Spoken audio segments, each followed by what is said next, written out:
Well, good evening, everyone. It's March 27th, and I wanted to jump on quickly. I'm not feeling that great. Had a rough kind of day, and I don't know what tomorrow's going to be like. So I'm going to take up about 10 minutes of your time today. As you know, that I've been off work since September 29th.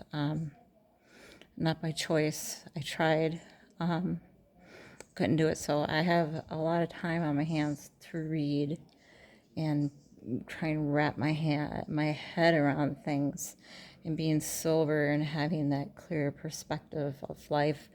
I'm able to articulate more. So I want you to grab a pen and a paper. If you can't do it now, do it later. Rewatch this. In 8.5 minutes, I want you to write these habits down. Okay? I'm going to give you 4 habits, and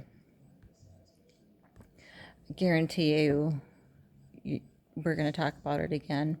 Okay? So the first is to stop drinking alcohol. Habit number 1. And the funny thing is, if you're trying to stop drinking, you need something better than alcohol. And alcohol is pretty good. So you better find something a lot better. And it is then esteemable people do esteemable things. It's like, yeah, well, you want to figure out, you want to either do what's worth your life, that's worth not getting drunk and screwing it up. Okay? Part of alcohol, the reason people drink alcohol is to get rid of their responsibility. I mean, that's what you know. You hear people drink because they have problems. It's like, yeah, no. Some people drink because they're anxious, and alcoholics drink because they're in withdrawal. But young people drink because they're sick and tired of being responsible, because it's annoying. It's like, so I'll drink enough, I won't care about the medium to long term consequences, because alcohol, that's exactly what alcohol does. It doesn't make you ignorant of the medium to long term consequences, but it makes you not care about them. You know, you might say, well, why do people drink too much? It's like, if you like alcohol, that's a stupid question, right? It's like, why do people drink too much? Well, because it's great, you know? It's like, okay, so why stop? Well, you do stupid things when you're drunk. You hurt yourself. You compromise your health. It's really hard on the people around you. You tend to turn into a liar, and it screws up your life. Like, yeah, but it's pretty fun. Well, it is, but you need something better than that. And what's better isn't being straight and not making mistakes. It's like, that's all prohibition in some sense. Was better is, no, you need an adventure, man.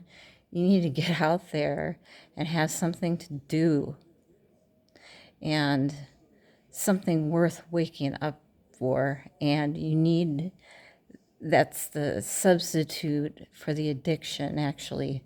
The addiction is the substitute for that, if truth be known. Habit number 2, read and write every day. I love to write. If you're an effective writer and speaker and communicator, you have all the authority and competence that there is. the best thing you can do is read and write every day for a couple of hours every day. Write about things you find important and see if you can discover what you believe to be true. And that'll build you a foundation, and it's unbelievably practical. Like, if you look at people who are phenomenally successful across life, there's various reasons, but one of them is that they're unbelievably good at articulating what they're aiming at, and strategizing and negotiating and enticing people with a vision forward. It's like, get your words together, man. That makes you unstoppable. Get your words together. Make yourself an articulate creature, and then you're deadly in the best possible way. Read great books, okay? Really. And you've got these unbelievable libraries that are full of the writings of people who are intelligent and articulate beyond comprehension. And you can go there and you can learn all this, and you might think, well, why should you learn if there's nothing more powerful than someone who is articulate and who can think and speak? It's power, and I mean power of the best sort. It's authority and influence and respectability and competence. And your highest skill is to be found in articulated speech. And if you're a master at formulating your arguments, you win everything, okay? And better than that, when you win everything, everyone around you wins too. Because to transform yourself into, let's consider your transformation into something approximating the logos. It means you shine a light on the whole world. Well, there's nothing more exciting to do than that. There's nothing better and impossible to do. You can possibly do your transform something that's yourself into something that's civil and grounded and articulate and sensible and history and knowledgeable and wise. Man, you can do anything you want, and hopefully anything you want for good, because if you have any sense, everything you want to do would be for the good, because there's nothing more compelling or meaningful or useful in combating the tragedy of life than to the good struggle with all your soul on behalf of the good. Number 3, exercise. Something I'm working towards here. I really see the benefits. For example, for weightlifting, because I've watched people. I'm 48, 50. How old am I?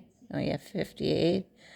I noticed the difference in age between people and what they age between people who lay down a good physiological platform when they were young, and those who didn't, because if you haven't worked out weights particularly, I would say you start to get pretty soft in your 30s, and your cardiovascular system starts to go and really early. The other thing too is the best thing you can do to maintain cognitive ability isn't to do exercises like lumosity. It's not brain exercises that keep you sharp. It's exercise. So if you're 50, both cardiovascular and weightlifting, if you're 50, you can restore your cognitive function level of a 30-year-old through exercise. Your thorough physical activity, yeah, well, your brain is a very demanding system organ, and if your cardiovascular system is compromised, then you get stupid. And so, yeah, it's really exciting because as you move and the bigger you get, well, you compromise the function, because the brain is it's the organ that uses more. It's very metabolically demanding, and so if you're not in physical good conditional shape, then one of the things that suffers most greatly is your cognitive function. Okay. Number 3, develop a routine. No one can live without a routine. You just forget that if you guys don't have a routine, I would recommend you get one going, because you cannot be mentally healthy without a routine. You need to pick a time to get up, whatever time you want, but pick one and stick to it, because otherwise you dysregulate your circadian rhythm, and that regulates your mood. I've been told people to learn to use a schedule. People often hate a schedule because they act as their own tyrant, right? They say we have to do this unpleasant thing, then here's another unpleasant thing you have to do, and then you have to do this unpleasant thing, and you do that for about 3 days, and you think this, I'm not doing that. You fall off the wagon. That isn't supposed to do with the schedule. You're supposed to use it to design the days that you would like to have it, where you're taking care of yourself. You're waking up in the morning and you think, here's 5 things I have to do that if I don't do, my life will be worse. It's like paying bills, for example, or taking out the garbage. It's like you have to do those, because otherwise things degenerate. So you have to put those in the schedule, because otherwise tomorrow it's worse than today. And that's a bad tragedy. But you also want to build in things you've got to do. You've got to act in some sense like you're dealing with a relatively 9-year-old.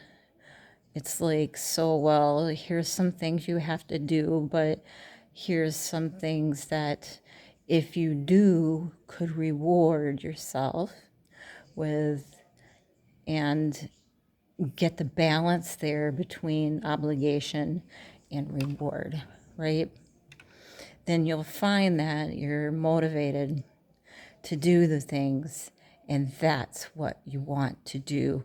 You want to do that so it's cross sustainable across days and weeks and months.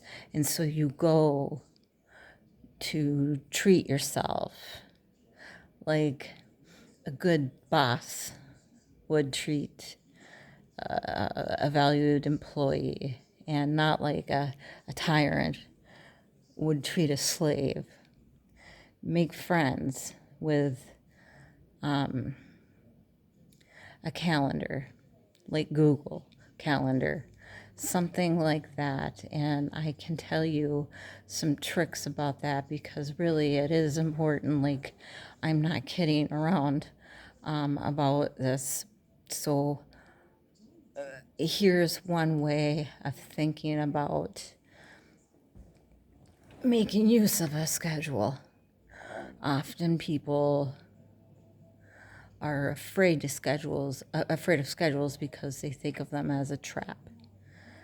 You know, you make a schedule and it's like this little prison that you have to live inside, and you know you're doing, and your schedule is putting down things to do, you have to do or should do, so you know that there's not a lot of fun in it. And so not only is it a trap or a prison, but it's kind of unpleasant one. But a way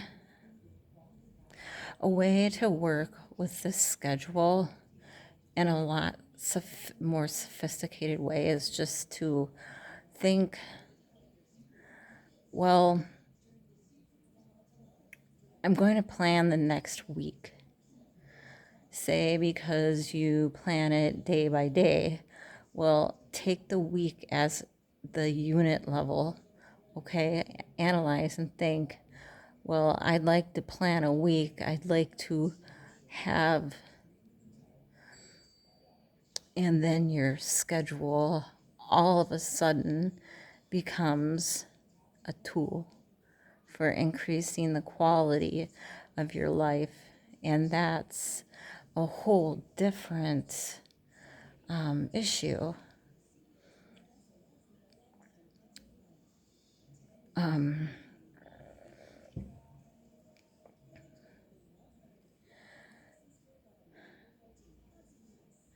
My internet is like freezing. I should be able to see myself on here. Okay. Well, before I get booted off, I hope those will help you out.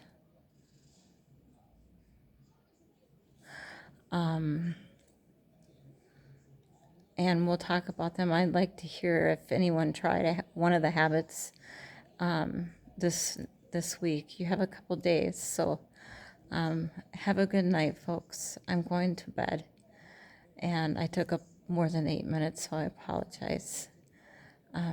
You have a good rest of your evening, and hopefully I'll see you tomorrow. Thank you for your prayers and your support. I need lots of prayers. I'm not feeling very well, so thank you for the ones that are coming.